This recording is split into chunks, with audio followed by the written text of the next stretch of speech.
Open the glove box. Pinch the tabs on the side of the housing and remove the housing door. Pinch the tabs to release the filter tray. Remove the filter tray. Remove the old filter from the tray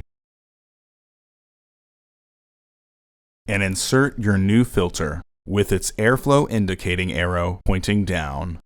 Reinstall the filter tray. Reinstall the panel by threading the base in. Then push in on the clips to secure the panel. Close the glove box.